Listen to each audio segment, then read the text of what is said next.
Hello, welcome to Midweek Life. My name is Josh, your host. We are in a series talking about grief. This is part 3 of that series. Grief is alive, it's real, it's prevalent, and we want to talk about it. How do we properly process our pain? And then also, how can we sit with people who are currently experiencing pain?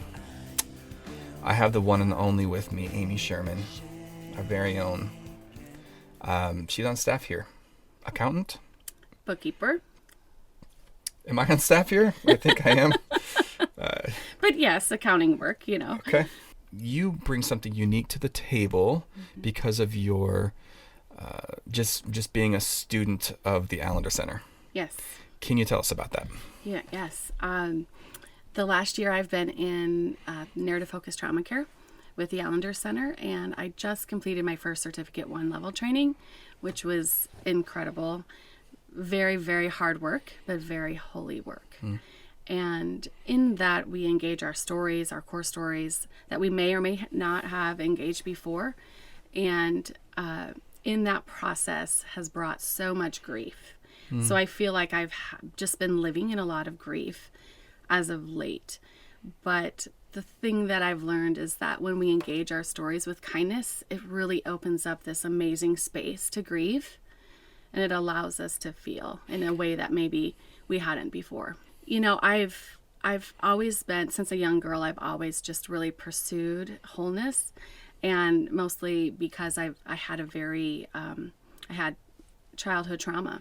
And so once I gave my life to Christ and surrendered to him, and knew that the gospel, like, is it real? Is he really that good?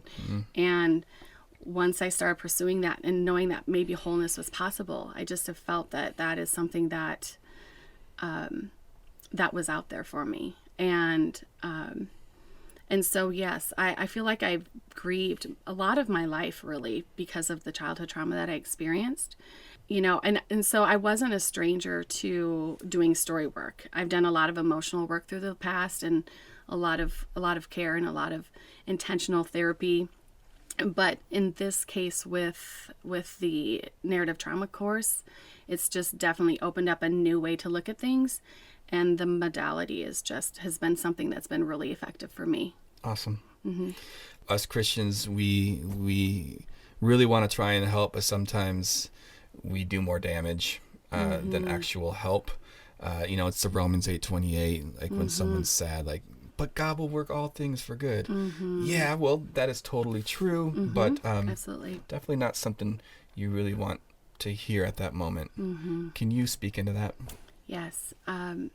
That is a place that I was stuck for many, many years. And something that Dan Allender talks about is simplistic sanctification, and where the gospel is simple and the gospel is true, which is true.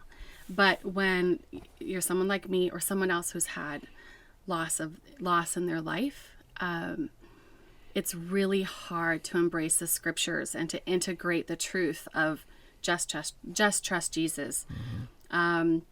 There's victory in Christ, press on towards the goal. Like, all of that is very true and very valid. But when you're grappling with childhood trauma and the loss of so much, it's really hard to integrate that and to claim that gospel of faith. And so oftentimes, like you said, I would sit with people and I would be so misunderstood and it would not be safe. So definitely I would just push it down and push it down further until I didn't feel it anymore. So then I would just become numb to that specific area or story of my life or stories. And so from my experience, we don't suffer well. We don't embrace pain. And the culture does not really have tools to give us on how to sit with somebody. Christian culture or culture in general? I would say both. Yeah. I would say both. And that's just been my experience. And I just think that, we are a move on generation. We are a fix it, move on. And the last thing that anyone needs when they're in grief and sorrow and pain is just, let's just find a fix it. Let's just fix this and move on. And really, it just is such a painful thing. And so people that know me and that sit with me or that I talk to know that and I even have a sign in my office. You've seen it probably. It says solve or listen. And that's very important to me. It's something that my husband and I did have done in our marriage for years, and even with our children. And it's really about expectations of how can I help you right now? Do you want me to sit with you and listen to what you're telling me, or do you want me to help you solve this problem or solve this specific circumstance? And oftentimes with the people that I'm sitting with, they just want me to listen.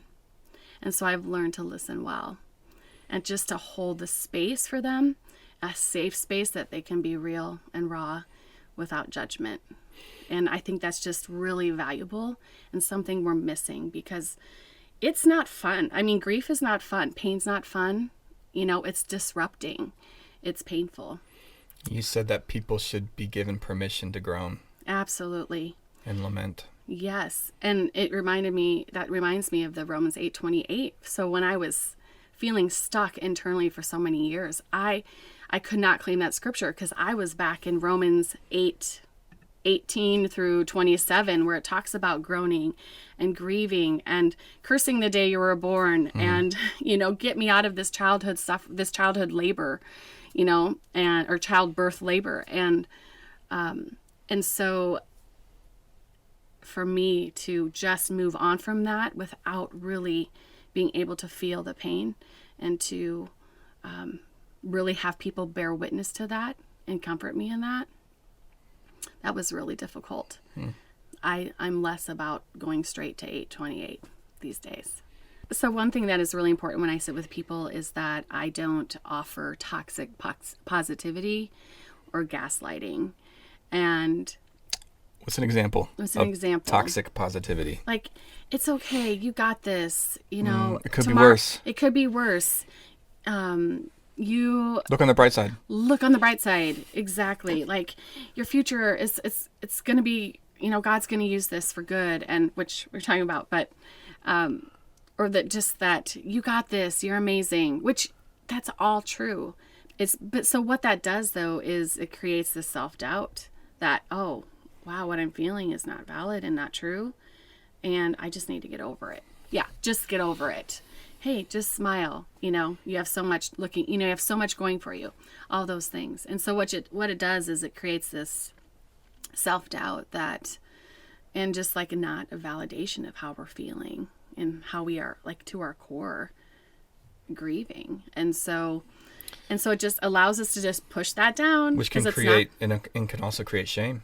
Absolutely. 100% shame. Am I normal? Right. For feeling this way? Right. And that's a great question too that comes up with grieving is shame, is you feel like it's just so not natural, and that what's wrong with me? Why can't I get over this? Why can't I feel this way? Why can't I move on from this? So shame is definitely a key player. So toxic positivity and gaslighting. Yes, don't do that. Yeah. Do not do that. Nice. It's really just about sitting with them. Job's friends did a really bad job, as Pastor Rich was talking. Have we learned from that? Because are we friends that can just sit and engage the pain with them? The only thing I would offer mostly is comfort, unless they are specifically asking me what they need to do or what they should do. Yeah. But oftentimes what happens is that we don't necessarily want to grieve or want to feel that pain, because we feel like it's going to consume us. And that's what I see a lot, is that it's hard to turn your face towards honesty on it, because you're afraid you're going to go into a hole and never come out. And so I can honestly say that's something I've experienced just through my life with depression and anxiety and numbness and powerlessness, and that has put me in a hole at times, that I did feel consumed about it. And but this time it's looking different for me. The grieving is looking different. It's without despair. And so it's really having people give a voice to their pain, give a voice to their anguish and their sorrow. As we're talking about different Bible verses where we're trying to look for answers, look for that silver bullet Bible verse or whatever, and there really isn't one. But there is one. You just reminded me that Jesus says, "Blessed are those who mourn, Yes. for they shall be comforted." Yes. And if there was any verse in the Bible that is the answer, I think it's that. It's not necessarily saying it to them, but it's being the comfort. Yes. And I think you nailed that. And Jesus has such a beautiful invitation in that. The invitation to suffer with him. Like he, the night before he was killed, he was inviting the disciples to suffer with him. He was inviting them. He wasn't saying, "Disciples, take my cup." No, he's asking God that. No, all he wanted was just them to sit with him and to be with him in his suffering. That's right. And so it's a perfect example. I mean, he didn't say, "Hey, fix this for me," and because so part of that grieving and holding space for people is actually suffering with Jesus and suffering in a way that that says, I am going to die to myself and die to the need that I need to fix you. Die to my own, insecurities that I'm uncomfortable with your pain. And so in that we are suffering in the way that Jesus suffered. Yeah. The cool thing about that night is that he actually, it said the angels came down to comfort him. Yeah. And he just took as much time as he needed before he was able to come to that place where it's like, okay, yeah, this is my cup. Yes. Yeah. And sometimes that takes time. Right. And you were talking about Job. Yes. When he was going through his craziness, it took so much time. Like I even wish I knew how much time, but I want to say years, decades. It took such a long time for him to finally get to that place where he's able to say, "My Redeemer lives." And so it's not an overnight thing, but blessed are those who mourn, for they shall be comforted. Yes. Let's be the comfort. Would you say there are ways that you can help people access their grief so that they can feel it, look at it, and then start the journey of processing through that? Well, story work by far has been my greatest thing of looking towards grief and accessing that. With the Allender Center, it's basically narrative story work. So you, what they do is you pick a story between ages 4 and 18, and you write 1,000 words on that story. And within that story, they encourage you, we need to land the plane. We don't want to say this happened, this happened, this happened. No, we're going to land that plane. We're not even going to get to 15,000 feet. Oftentimes our relationships sometimes are 15,000 feet, right? But no, the story work is no, you are landing the plane. You're getting in the dirt. You're getting out of the plane. You're digging in the dirt. You have others around you bearing witness to that story, digging in the dirt with you. I will be able to sit with people to do story work with them. Very nice. A practical step that they can apply immediately is possibly find someone in therapy who has a background in story work. Contact them and bring your pad and pencil. Yes. Yeah, that's a good next step. How else can people look at their grief to where they can start to process it? So this last year for me in engaging my story, one wound that came out of it was that I was voiceless. And which is interesting because of all the singing I've done in my life, of all the performing, of everything, speaking, how I engage with people, but yet there was a core wound of having no voice. And so one thing that I've intentionally have done is I've connected with a specific song. And in that song, in the lyric, I have just connected to that song and have started singing that song. And I have not stopped singing it for about a year. And so it allows me to access the pain, access the reality of the situation. And I know some songs would be hard to do that, but this particular song did. It doesn't even have to be a song for others. It could be art for people. It could be canvas painting. It could be poetry. It could be running. It Exercise, could be, yeah. Yep, it could be whatever it is for them to engage their bodies and access what they're feeling. Whatever it is to get you to feel. Before we end this session, I like to ask this last question for everyone. And it is, what would be your advice to those who are currently watching us right now and experiencing pain? First of all, I'm so sorry that you are in deep pain. And I get it, and I see you. and God sees you is really what I want to say. And I know that maybe sound cliche, but honestly, a really honest question to ask yourself is, who are my courageous friends? Because it takes a lot of courage to sit with someone who has pain. And so you are looking for courageous friends that will sit with you in that pain. And who am I going to let see my suffering? Often people who have trauma, little t, big T, the whole thing, do not let other people see their suffering for a lot of reasons. And so who can I let see my suffering so you're not alone in it? You know, and I understand that there is a balance of holding back to certain people. We do have to have boundaries, but it is so important to find people who can bear witness to your pain and to your story so that they can hold space for you.